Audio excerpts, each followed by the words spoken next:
Bonjour André. André, tu es un des premiers employés à avoir été embauché à la FTQ au tournant des années 70. Tu as été là longtemps, tu as fait carrière à la FTQ, tu as vu passer les noms dont on se rappelle encore aujourd'hui, ceux des Daou, Laberge et consorts. Mais j'aimerais que tu situes le phénomène FTQ dans une mouvance syndicale nord-américaine. Ça nous fait retourner au 19e siècle un peu. Comment ça a commencé tout ça? Quand tu dis que j'étais l'un des premiers employés de la FTQ, il y a eu beaucoup d'employés avant moi, mais toujours en très petit nombre. Jusqu'en 64-65, même le président de la FTQ n'était pas un permanent de la FTQ. Il était directeur d'un syndicat où il y avait des fonctions ailleurs. C'est vrai que j'ai fait partie du premier noyau qui a grossi dans les années 70. Mais avant, comme la FTQ a été créée à la suite de la fusion entre la Fédération provinciale du travail du Québec et la Fédération des unions industrielles du Québec. En 1958, les deux se sont réunis parce qu'il y avait une fusion en Amérique du Nord. C'était la copie un peu de ce qu'il y avait aux États-Unis. Oui, AFL, CIO, puis au Canada, CMTC, CCT. Alors, il y avait un regroupement des deux grandes familles syndicales qui s'étaient séparées en 1937 et qui se retrouvaient dans les années 50. Au milieu des années 50, ça a commencé aux États-Unis avec l'AFL, le CIO, puis au Canada, CMTC, CCT, et au Québec, FUIC, FPTQ. Mais tout ça, c'est pas le début, parce que le vrai début, c'est l'implantation des syndicats nord-américains au Québec à la fin du 19e siècle. Les premiers regroupements de ces syndicats-là qui venaient s'installer se sont faits à la fin du 19e siècle, en 1886, par exemple, quand l'AFL, l'American Federation of Labor aux États-Unis, a été créée. Au Canada, il y a eu la création semblable du Congrès des métiers et du travail du Canada, CMTC. Alors, ça, c'était le début, mais il y avait eu des syndicats avant. Souvent, les syndicats n'avaient pas une espérance de vie très longue. Ça durait. C'est souvent des regroupements par métier, à l'image des corporations de métiers du Moyen Âge.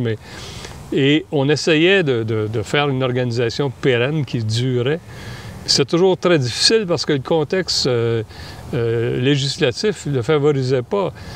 Même les premiers syndicats étaient souvent bannis parce qu'on les considérait comme des organisations criminelles, des coalitions anti-commerciales, qui venaient contrer les lois du libre commerce. Dans l'esprit des gens, que des travailleurs se mettent ensemble, c'est d'empêcher les entrepreneurs de bien développer leurs entreprises. Et aux États-Unis, on faisait la répression à coups de bâton et à coups de fusil aussi. Il y en a eu au Canada un peu moins violente, mais il y a eu aussi beaucoup de répression à l'égard des syndicats. Et ça a été difficile d'avoir des syndicats structurés qui pouvaient durer plusieurs années. Après, les législations se sont un peu améliorées. On a reconnu la légalité des syndicats, sans leur donner de grands pouvoirs de négociation. C'est par le rapport de force qu'ils arrivaient à négocier des conditions de travail. Mais tous ces syndicats sont les ancêtres des syndicats de la FTQ. Certains existent encore. Certains vieux syndicats internationaux ou nord-américains qui étaient venus s'implanter ici sont encore dans les rangs soit de la FTQ ou des syndicats internationaux qui sont regroupés dans d'autres organisations. Il arrive dans les années 20, au début des années 20, la CSN oui, qui n'est pas la CSN à l'époque, qui est la CTCC, oui. Qui est un peu la Confédération catholique des travailleurs. C'est ça, c'est une note divergente par rapport à la tendance générale. Pourquoi la CSN? Pourquoi? Bien, c'est vraiment l'Église qui s'inquiétait de la montée de ces syndicats neutres, des syndicats qui n'étaient pas de confession religieuse, des syndicats qui avaient des tendances souvent socialistes, pas toujours très radicales, mais qui ne se définissaient pas par rapport à l'autorité de l'Église. Et l'Église était vraiment opposée au développement de ces syndicats au début. Il y a souvent des évêques qui les dénonçaient en chair. Et eux autres avaient l'impression que c'est dangereux que les travailleurs soient regroupés puis se développent des appartenances à autre chose qu'à l'autorité de notre mère, la Sainte Église. Alors, ils ont tout en ayant, pendant un certain temps, résisté à la création des syndicats, il favorisait plutôt la création de mutuelles, d'entraide entre les travailleurs, mais des syndicats qui vraiment voulaient défendre les intérêts collectifs des travailleurs face aux employeurs et s'opposaient à eux. Pour eux, c'était inadmissible.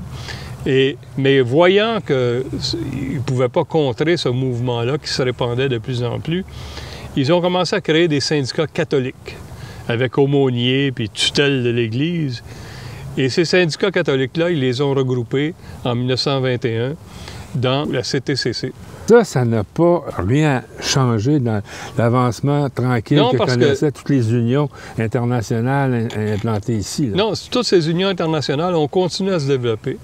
Et il faut dire que dès leur premier regroupement en 1886, puis dans les structures qui ont évolué par la suite, il y avait toujours des plateformes politiques. Parce que ces syndicats-là ne se contentaient pas de défendre les intérêts des travailleurs au travail, ils avaient aussi une vision de ce que devrait être la société. Et dans les premières plateformes, on trouve déjà des revendications sur la santé, sur les services publics. Services publics. Sur l'éducation. Et on réclamait beaucoup des droits sociaux qui ont été acquis des dizaines d'années plus tard. Et ça a été une trame continue de revendications sociopolitiques de ces syndicats. Et il faut dire qu'à l'époque, les évêques et l'ancêtre de la CSN n'étaient pour la plupart pas favorables à ces revendications, sauf quelques-unes plus tard.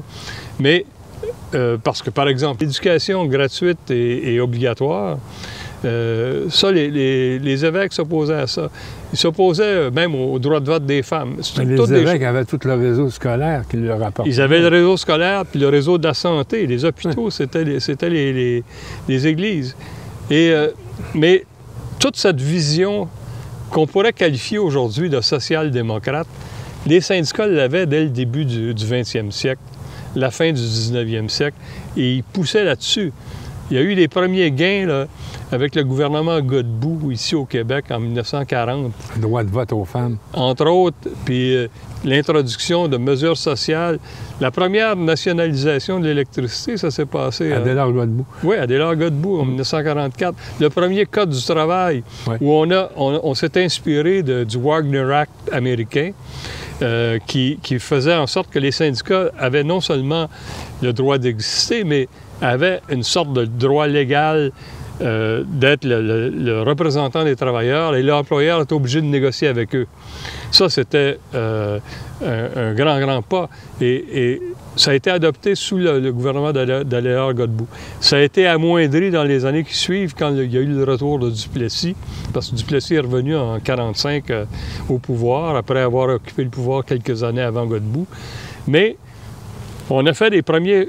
En fait, la période Godbout, on peut souvent décrire ça comme une espèce de pré-révolution tranquille. Ou la première révolution tranquille. La première révolution tranquille, et il y avait dans ses plans aussi de développer un système de santé publique. Il n'y a pas eu le temps de le faire, mais... Non. Sauf que... Mais toutes ces réformes que Godbout étaient des copies conformes des revendications des syndicats depuis 50 ans ou presque. Des syndicats des unions internationales, les ancêtres de la FTQ. Qu'est-ce qui fait qu'un jour, ça s'est canadianisé? Ou on ne peut pas dire québécicisé, puisque la structure était plutôt canadienne que québécoise. C'est beaucoup plus tard. Pendant longtemps, les unions internationales, qui à l'origine étaient venues s'implanter au Canada pour s'assurer qu'il n'y aurait pas une zone de cheap labor ici. Oui. Eux autres, l'industrie se développait très, très rapidement aux États-Unis. La révolution industrielle s'accélérait. Elle avait lieu aussi au Canada. Et ils se sont dit, si on a des syndicats chez nous et qu'il n'y en a pas au Canada, le travail, on va perdre notre travail, il va être déporté. À cette époque-là, il y avait déjà des syndicats ici au Canada qui avaient été développés un peu partout, dans l'Ouest, en Ontario, au Québec. C'était souvent des syndicats qui n'avaient pas une longue expérience de vie. C'était des syndicats de métier, des charpentiers qui se regroupaient, des gens des usines de cigares, des choses comme ça, des cordonniers. Sauf que souvent, comme les lois, les législations ne le favorisaient pas, souvent ça tombait. Mais avec l'arrivée des syndicats internationaux, là, il y a eu une pérennité qui s'est installée. Puis ils se sont regroupés dans des organisations. On a eu un premier conseil des métiers et du travail du Canada, de Montréal, par exemple, en 1886. Ça parlait quelle langue? C'était souvent bilingue. Parce que souvent, la majorité des militants, des travailleurs qui étaient là, étaient francophones, mais souvent, des dirigeants, les premiers syndicats, souvent avaient des dirigeants anglophones. Et comme c'était des syndicats internationaux, souvent, ils envoyaient des rapports en anglais. Ça s'est assez rapidement francisé, puis, mais c'est un fait qu'il n'y avait pas un respect du français total à cette époque-là. Mais les idées de progrès étaient là, que néanmoins. Oui, les idées de progrès, puis c'était des idées qui étaient assumées par les travailleurs d'ici. On s'imagine toujours que tout le monde était sous le contrôle du clergé. C'est vrai que le clergé emmenait large, mais il n'arrivait pas à contrôler tout ça. Puis il y a eu des grands défenseurs des droits, des gens avec une vision progressiste, une vision social-démocrate avant le mot. Le mot n'existait pas, mais on était beaucoup inspirés par ces syndicats-là de la fin du 19e siècle et du début du 20e. Ils étaient beaucoup inspirés par les Britanniques, parce qu'on avait une présence britannique importante au Canada. Et souvent, les Britanniques, avec toute la vision travailliste, liaient beaucoup les revendications syndicales de défense des droits en milieu de travail aux revendications politiques. Et on a eu cette vision-là, et particulièrement au Québec. Il y a eu un Parti des travailleurs au Québec au début du siècle. Oui. Et c'était contrôlé. Ce Parti des travailleurs était animé puis développé avec des leaders syndicaux d'ici. C'était les mêmes qu'on trouvait au Conseil du travail de Montréal ou au Congrès des métiers du travail du Canada. C'était les mêmes personnes qui étaient aussi des animateurs du Parti travailliste. Étions-nous face à une situation où être tricoté serré, catholique, francophone, régional, hors Montréal, était le phénomène de la CTCC, tandis qu'à Montréal, on avait les grosses unions internationales, où c'était un peu partout? Honnêtement, oui, la CSN s'est développée, l'ancêtre de la CSN s'est développé beaucoup en région, à Montréal aussi, mais toujours sous le giron de l'Église. C'est vrai que les syndicats internationaux ont eu du mal à s'implanter en province. Quitter la métropole. Oui, mais ils l'ont fait aussi. Il y a eu des ans. Les shops étaient à Montréal. Tu sais, le canal de la Chine et tout ça, c'était à Montréal. Le développement industriel du Canada, il y a une bonne partie qui s'est faite à Montréal, bien avant que l'Ontario se développe comme elle est. Et c'est là qu'était la plus grande masse des travailleurs. Et c'est vrai que là, l'Église arrivait moins à contrôler sociologiquement cette population-là de travailleurs. C'est des gens qui arrivaient après-guerre s'installer ici. On disait que c'était des Juifs, que c'était des Anglais, que c'était ça, mais c'était des syndicats qui s'organisaient, mais il y en avait un foisonnement à ce moment-là. Oui. Des fois, des petits syndicats, mais il y a des syndicats qui prenaient un peu d'ampleur. Et certains syndicats, même dans les syndicats des unions de métiers, là, comme l'Association internationale des machinistes, c'est un syndicat qui s'est développé comme un syndicat industriel, c'est-à-dire où il ne faisait pas de distinction entre les métiers. Il regroupait les travailleurs d'une même usine, comme Canadair. Canadair, qui est le lieu où a commencé à militer Louis Laberge dans les années 40.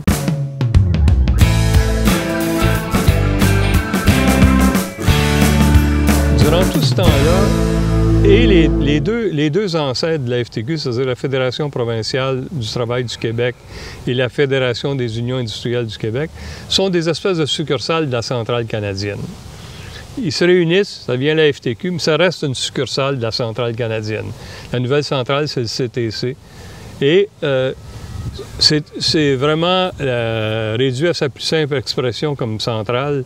C'est un secrétaire trésorier permanent, une employée, une secrétaire de bureau et un président non permanent. C'était ça le personnel de la Fédération du travail du Québec au début. Et jusqu'en 1964-65... C'est le décès de Roger Provost. Oui, Roger Provost, qui a été le premier président de la Fédération unie. Là. Mais lui, il était du syndicat du textile. C'est les ouvriers unis du textile d'Amérique. D'accord. Et ça a été ça jusqu'à son décès. Donc, le président de la FTQ n'était pas un permanent de la FTQ. C'est après l'arrivée de Louis Laberge à la présidence que là, le poste de président est devenu permanent. Mais là encore, l'équipe de la FTQ, c'était le président, une secrétaire, un secrétaire archiviste trésorier, là, et après Laberge, là, il y a eu un premier employé qui s'occupait un peu de ce qu'il appelait les affaires sociales, mais en fait, c'était de l'aide pour les accidents de travail. Et puis après ça, il y a eu aussi, assez vite, un responsable des communications, c'est-à-dire des relations publiques. Et ça a été le noyau de départ, là. Ça a été comme ça presque jusqu'à la fin des années 60. Est arrivé un des premiers employés qui s'est ajouté à l'équipe, ça a été Jean-Guy Frenette, qui faisait de la recherche, qui faisait des définitions de projets de position politique de la centrale. Un économiste très compétent. Économiste qui emmenait pas mal plus large. Et là, veut pas, la petite équipe que vous êtes frappe un espèce de courant social inouï et unique dans l'histoire du Québec qui s'appelle le début des années 70, fin des années 60, où là, tout est possible. C'est dans le monde du travail, ce qu'on vit dans le monde culturel, ce qu'on vit dans le monde politique, ce qu'on vit un peu à l'international. Les gens sont fous. Les gens veulent une liberté, les gens veulent d'autres choses. Et dans le mouvement syndical, ça paraît. Oui. Louis Laberge n'est plus le gars straight. Louis Laberge est devenu cool. Oui.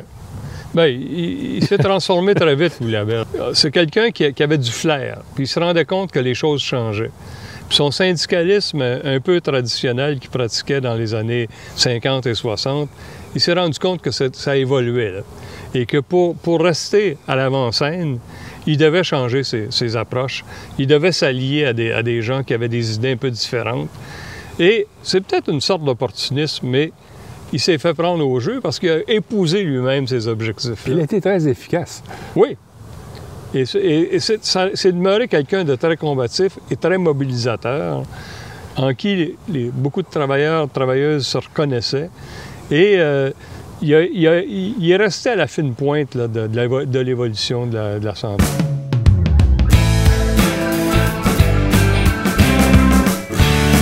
Est-ce qu'on peut dire une centrale pour FTQ? Pas au début.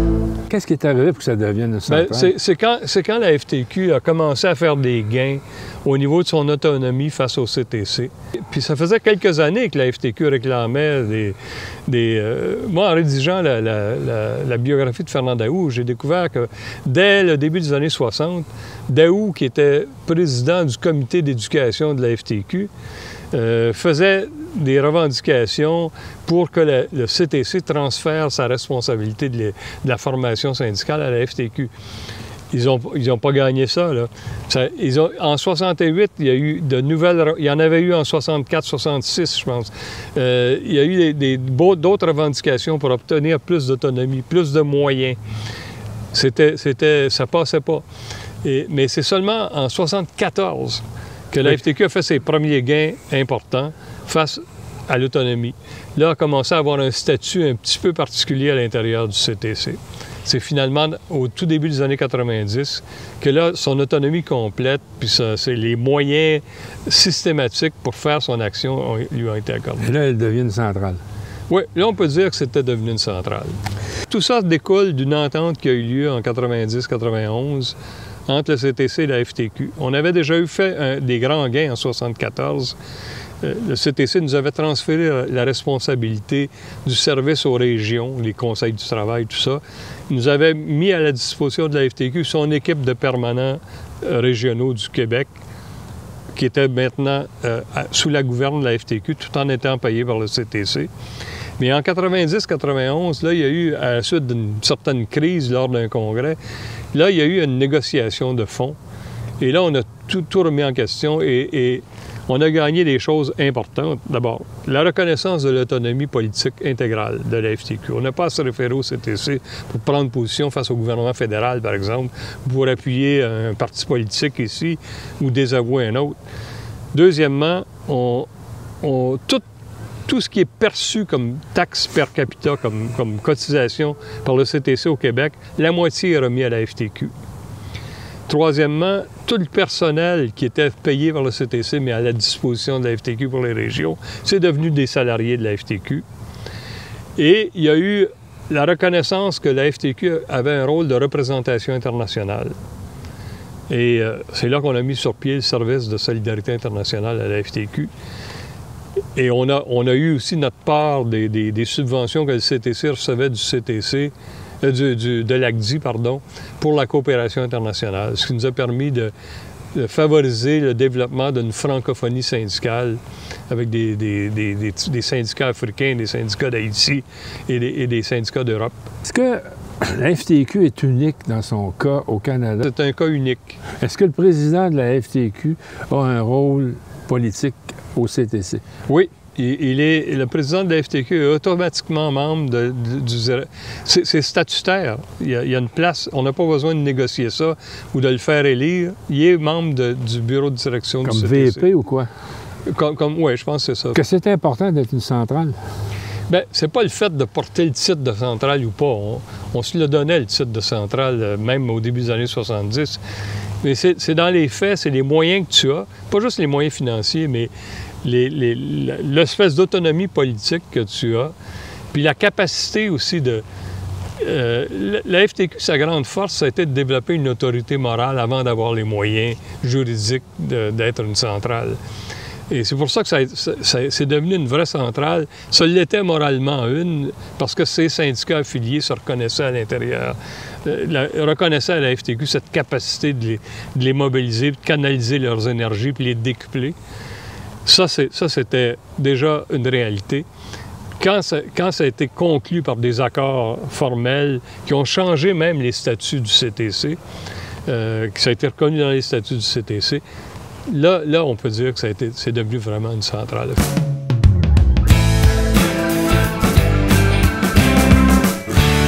La FTQ passera à l'histoire comme ayant été, dans les années 80, la structure syndicale collaborative avec l'industrie, avec l'économie, notamment en lançant son fonds de solidarité qui est devenu une force majeure dans l'économie québécoise.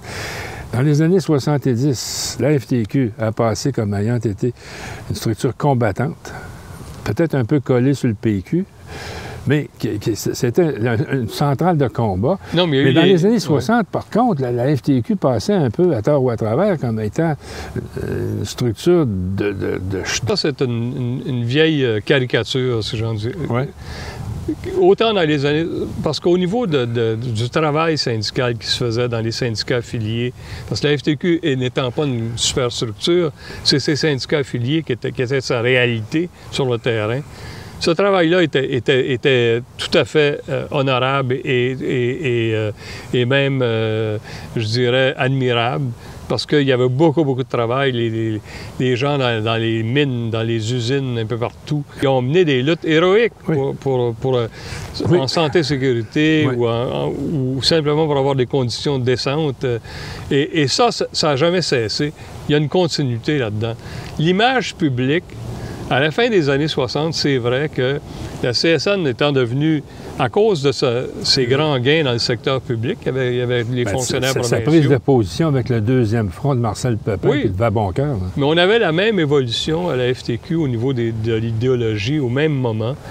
Puis on a publié des manifestes à peu près en même temps. Toi, tu avais écrit « L'état rouage de notre exploitation ». Comment ça a été reçu, ça, à la FTQ? Il y a eu des débats assez vigoureux, parce que c'est un texte assez radical. D'abord, je ne l'ai pas écrit tout seul, il faut être honnête. La petite histoire de ce texte-là, c'est parce que Jean-Guy Frenette est allé faire des études en Europe. Il avait quitté en congé sabbatique pendant 1 an ou 1 an et demi.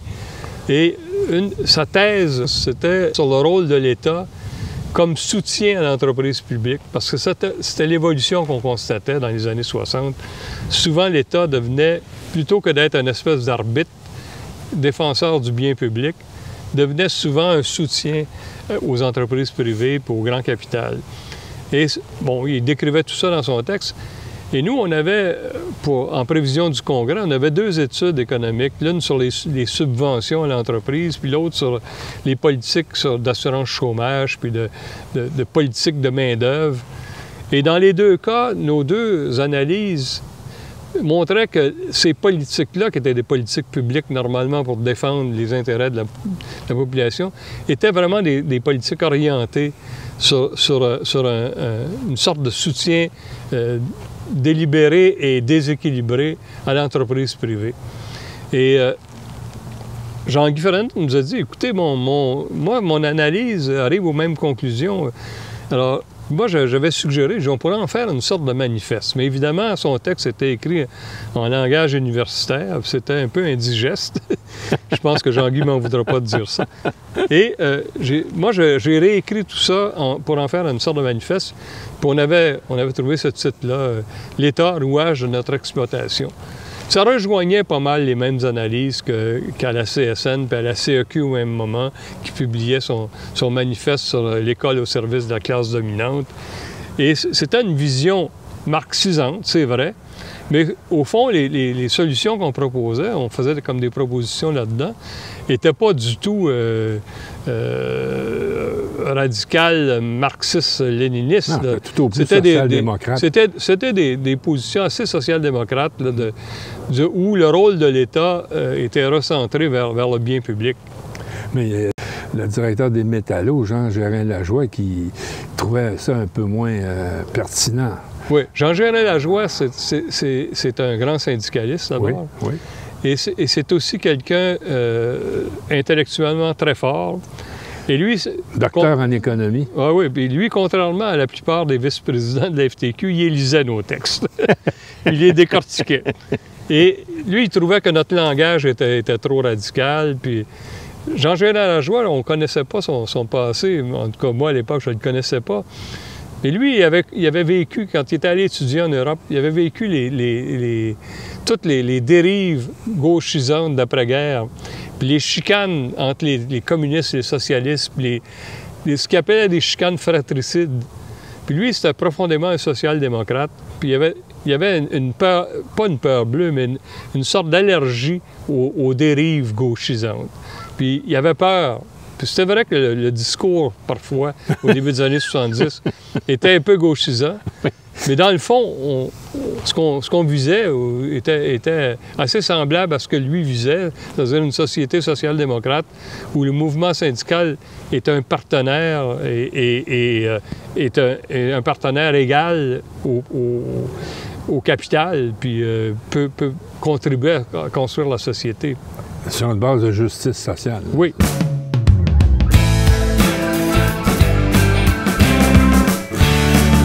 La FTQ elle-même continuait d'évoluer et de se développer, à développer des services, à développer toutes sortes d'instruments au service des membres, en répondant à des besoins. Alors, on a développé un gros service d'éducation. Le service de recherche s'est ramifié, puis s'est développé. Le service de conditions des femmes a pris beaucoup d'importance. Après ça, il y a eu... La formation. Ah oui, le service de santé et sécurité. C'est ça, dans tous ces services-là, il y avait de la formation rattachée à tout ça. Et ça a créé des liens très, très étroits avec les syndicats. On peut dire que c'est dans les années 70 que la FTQ a pris corps. Elle avait plus de moyens à cause de ses ententes avec le CTC et a commencé à se donner vraiment une autorité morale, comme je faisais allusion avant, auprès de ses affiliés. Ses affiliés voyaient que c'était un plus pour eux. Il y avait leur action. Les mieux placés pour faire de la négociation dans le secteur des mines, c'est les syndicats des mines. C'est pas la FTQ. Ils ne demandaient pas ça à la FTQ, mais ils allaient chercher un complément qui donnait une dimension beaucoup plus large, qui faisait du mouvement syndical une espèce d'interlocuteur des grands acteurs sociaux. Ça devenait un acteur social incontournable. Ça s'est construit dans les années 70. Ça a continué de façon moins spectaculaire dans les années 80. Parce que, d'abord, il y a eu la crise économique au début des années 80. Mais il faut se rappeler aussi qu'il y a eu le Reaganisme avec... Ben oui, le Reaganisme, Thatcher et tout ça. Le trickle-down economics. Là. Oui, et ça s'est répandu partout. Puis au Québec, comme au Canada, on a eu cette vague là, de privatisation, de déréglementation. Ça a forcé le mouvement syndical à être un petit peu sur la défensive. Mais tout ce qu'on avait construit dans les années 70 ça a été maintenu, puis ça a continué à se développer. Ça a continué. Dans les années 80, la FTQ, justement à cause de la crise, a développé tout un réseau de délégués sociaux. Un réseau incroyable qui existe encore aujourd'hui. Jean Sylvestre. Oui, qui a des milliers de membres un peu partout à travers le territoire du Québec, dans tous les syndicats. Tu as des délégués sociaux qui viennent faire un travail constant auprès des travailleurs pour les problèmes qui ne sont pas reliés uniquement à la convention collective ou au travail. Il y a eu toutes sortes de développements comme ça. On a fait des gains aussi sur l'équité salariale, puis l'équité des traitements entre les hommes et les femmes. On a fait des gains au niveau des congés parentaux. Une foule on pense toujours que dans les années 80, tout s'est arrêté. C'est pas vrai. On a continué, puis la structure était beaucoup plus fonctionnelle, beaucoup plus complète, beaucoup plus articulée. C'était moins spectaculaire que les grands conflits comme United Aircraft. Et les années 80, c'était aussi la décennie du Fonds de solidarité. Et ça, oui. Il n'y avait pas consensus. Et même, je te soupçonne à l'époque de t'être dérumé en désaccord un peu. Oui, ben, je me posais beaucoup de questions. Puis comme beaucoup de militants, on se disait, qu'est-ce qu'on va aller faire dans la finance? On va devenir des financiers parmi les autres. On va être en conflit d'intérêts. Quand il va y avoir un investissement du Fonds de solidarité dans une entreprise où l'employeur demande des réductions de salaire pour augmenter ses profits, comment on va se situer? En tout cas, on se posait beaucoup de questions et on trouvait que c'était bulldozé un peu, que ça allait trop vite. L'idée de mettre sur pied un fonds de solidarité, ça n'avait pas été discuté dans les instances longuement. Ça l'a été, mais ça a été un peu rapide. Je dois reconnaître aujourd'hui que nos craintes n'étaient pas justifiées parce que les grands conflits d'intérêts auxquels on pensait, en tout cas, moi, je n'en connais pas d'exemple. Puis le fonds a eu un effet très bénéfique sur la création d'emplois, puis le maintien des emplois et le développement d'une économie québécoise un peu plus soucieuse des conditions de travail des travailleurs. Mais à l'époque, oui, c'était un grand bouleversement, une grande interrogation. Mais il faut dire que ça arrivait dans une crise où on cherchait des solutions. Il y avait, on se souviendra, des grandes saignées, d'abord dans l'emploi, mais aussi dans les conditions de travail. Le gouvernement péquiste, le gouvernement ami des années 70, a sabré dans les conditions des fonctionnaires, des enseignants, des gens de la santé. Il y a eu des mises à pied, C'était vraiment, ça ressemblait un peu à l'hécatombe. En même temps, il y avait ces vagues de privatisation et de déréglementation. Le nouveau néolibéralisme triomphant. Mais le mouvement syndical a passé à travers en étant proactif. Puis le Fonds de solidarité, c'est une des choses que c'est pas la solution magique à tout. C'était un des moments. Puis avant le Fonds de solidarité, il y avait eu une expérience moins connue, mais qui est Corvée Habitation, ouais, qui était sortie des sommets économiques, là, où le gouvernement nous consultait à l'époque. Et on avait proposé ça et ça a créé beaucoup d'emplois et ça a créé beaucoup de logements accessibles aussi et d'habitations accessibles à la classe moyenne. Un peu partout au Québec, du reste. Oui. Oui, c'est un programme national.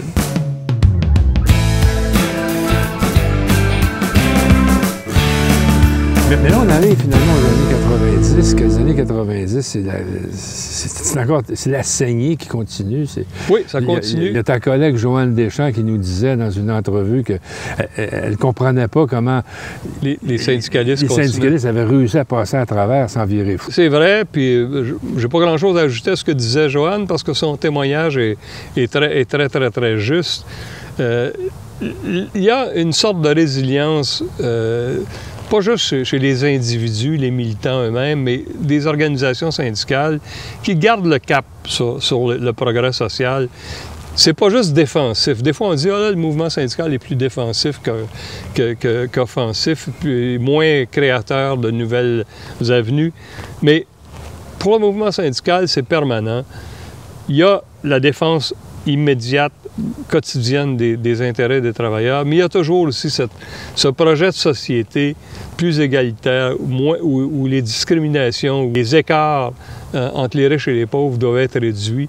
Puis cette espèce de notion de bien public où les gens doivent avoir accès aux biens fondamentaux de façon libre et gratuite. Et ça c'est permanent. Est-ce que les jeunes pensent encore à cette vision de la société juste? Je pense que oui. Je n'ai pas toujours toutes les antennes qu'il faut, parce que je suis un peu déconnecté depuis ma retraite. J'ai quand même des liens et je m'intéresse beaucoup à l'évolution du mouvement syndical. Mais moi, je pense que la présence toujours importante de nombreux militants qui consacrent du temps incroyable, des énergies incroyables, à faire avancer les choses de façon tout à fait bénévole. La plupart des dizaines de milliers de militants et militantes à travers tout le mouvement syndical, que ce soit à la FTQ, à la CSN, à la CEQ ou ailleurs, tous ces gens-là, ils sont là parce qu'ils croient à quelque chose. Ils ne sont pas là simplement pour passer le temps. C'est pas un hobby superficiel.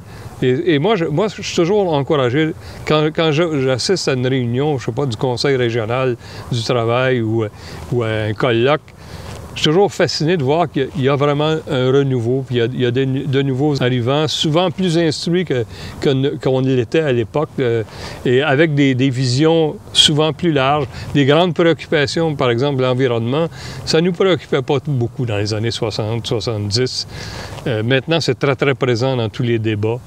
Les problèmes d'équité, puis la place des femmes, les problèmes de discrimination à l'égard des minorités, tout ça, c'est présent maintenant. Et ça me rassure. Je pense on ne retrouve pas toujours les mêmes mentalités que les vieux syndicalistes de mon époque, mais il y a eu un renouveau, puis il y a encore une vivacité qui motive tous ces militants, toutes ces militantes. Des situations de grève avec violence ou de négociation tellement houleuses que la police doit s'en mêler, est-ce que c'est encore possible, ça? Ça peut arriver accidentellement. On a quand même fait des gains qui sont persistants. La loi anti-briseur de grève acquise dans les années 70... C'était la principale cause de toutes ces violences-là? Oui, c'était la principale cause. Ça, puis l'espèce de connivence automatique des tribunaux qui donnaient des injonctions automatiquement aux employeurs dès qu'il y avait un conflit. Ça a changé. Et bon, c'est pas complètement disparu. Il y a des scabs indirects des fois, là. Il y a du transfert de production. Par électronique maintenant. Oui, avec les Journal moyens. de Montréal, on a vu ça. Les moyens, c'est ça, les moyens technologiques permettent ça aussi. Mais il y a quand même eu un changement assez profond là-dessus. Donc, c'est pas parce qu'il n'y a pas des batailles à coups de poing qu'il n'y a pas des luttes syndicales. Puis c'est pas parce qu'il n'y a pas des combats dramatiques qu'il n'y a pas des gains importants aussi qui sont faits au jour le jour par le mouvement syndical. Moi, je crois toujours à la pertinence, à la nécessité non seulement de maintenir le mouvement syndical, mais de le développer. On parle de quoi, là, aujourd'hui, de la FTQ? C'est combien d'employés? Bon, à la centrale, il devait être au-delà de 50. On était à 4 ou 5 au début des années 70. Là, on ne parle pas des présidents de syndicats qui vont siéger là, comme vice-président. On parle des salariés de la FTQ. Là. Ce qu'il faut surtout noter, c'est les réseaux. Le réseau de l'éducation, le réseau de la santé et de sécurité, le réseau des femmes, le réseau des délégués sociaux. Ça, là, c'est un démultiplicateur d'énergie. C'est pas juste les salariés de la centrale, qu'ils soient 50, 60 ou 40, je ne sais plus, mais... ce qui est important, c'est tout ce que ça anime. Tous ces conseillers techniques de la centrale, qu'ils soient dans un service ou dans l'autre, ils sont le lien avec des réseaux de militants, de militantes partout sur le terrain, sur le terrain, là, dans les usines, dans les bureaux, dans les services un peu partout. Et ça c'est la grande force du mouvement syndical, c'est ces réseaux de militants qui sont en lien les uns avec les autres. On ne peut pas juste mesurer l'importance de la centrale par son nombre de permanents ou de permanentes, mais c'est par toute cette espèce de chaîne de solidarité qu'ils animent.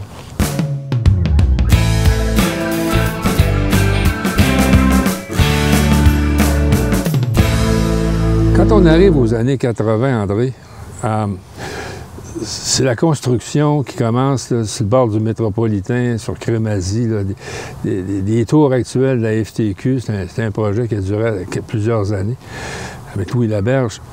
C'est l'image qu'on a aujourd'hui du siège social de la FTQ. Mais quand vous avez commencé, vous étiez où?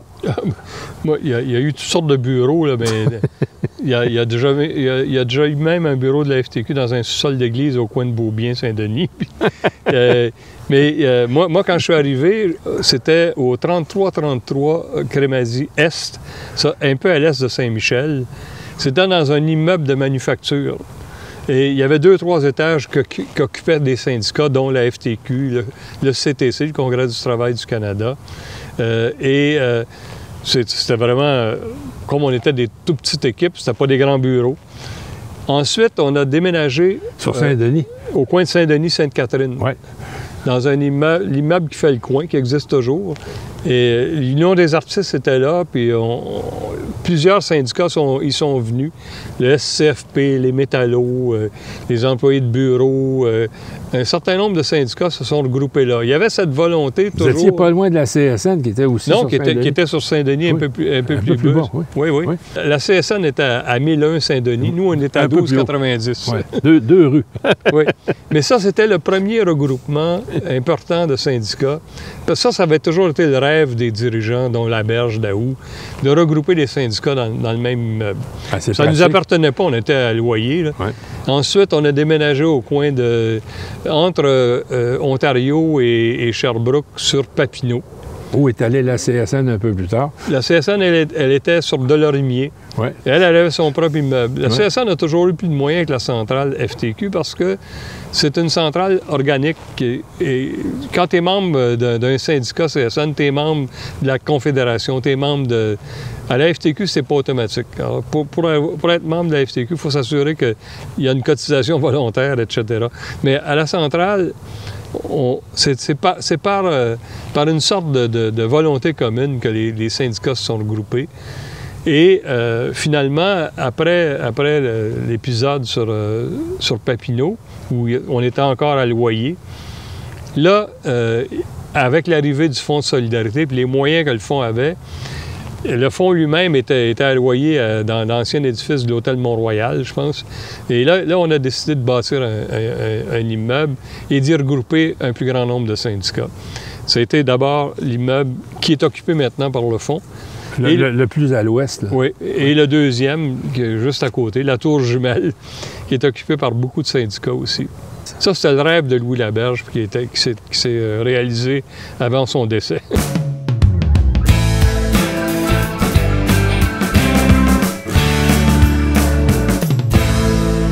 Dans ta vie à la FTQ, c'est qui les gens qui t'ont marqué le plus?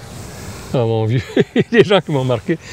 Je pourrais dire les gens qui m'ont construit même, parce que j'ai tiré de l'énergie, des motivations d'une foule de personnes. Je ne peux pas toutes les nommer. C'est sûr que les grands dirigeants comme Laberge Daou, avec qui j'ai travaillé étroitement pendant des dizaines d'années, m'ont marqué. C'est impossible qu'ils ne l'aient pas fait. Mais beaucoup de collègues, hommes et femmes, là, des Mona-Josée Gagnon, des André Messier, des Pierre Richard, des André Laplante, Normand Guimont, Jean Sylvestre. Tu sais, puis là, j'ai peur d'en oublier parce que toutes ces personnes-là, d'une façon différente, qui arrivaient avec des bagages très riches de militants, qui ont mis une énergie incroyable et créatrice à bâtir le mouvement, puis à servir les membres. Et aussi tous les militants de base que j'ai connus à travers des conflits, à travers des mobilisations, à travers toutes sortes de circonstances, dans des colloques des fois, des formations. Ça m'a été d'un grand... Tu sais, je pense à des gens comme Michel Brouillette, je pense à des gens comme André Choquette à United Aircraft. Il y a une foule de gens, là, des gars avec qui j'ai travaillé à Firestone quand on a organisé l'occupation du ministère. J'apprenais de tout ce monde-là, moi. J'étais pas là pour leur dire quoi faire, j'étais là pour leur donner un coup de main, apporter un peu de mon savoir-faire en écriture ou en synthèse de stratégie, mais c'était souvent eux autres qui m'enseignaient. Et tu sais, j'ai dit ça à propos du conflit de la presse. J'ai appris comment bâtir des stratégies de grève en les écoutant. Et tout au long de mes années à la FTQ, c'est ça qui m'a enrichi, qui m'a motivé, qui m'a mobilisé, qui a fait de moi aussi quelqu'un de plus créatif parce que j'inventais rien, j'étais la somme de tout ça. C'est très beau ce que tu viens de dire. Mais c'est ça, c'est vrai. Et c'est vrai. Tu sais, il n'y a aucune parole là-dedans qui est de la bullshit, là. Je suis fier d'avoir vécu dans ce monde-là parce que c'est un monde très, très diversifié, très riche et très dynamique, qui a développé des choses fantastiques. Et je suis très, très content d'avoir été là comme témoin et un peu moins, mais comme acteur aussi, d'avoir mis ma petite contribution là-dedans.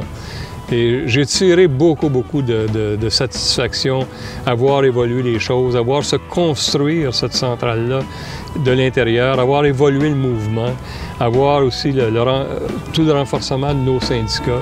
Et ça, oui. Bien, merci André Ladler, c'était un plaisir.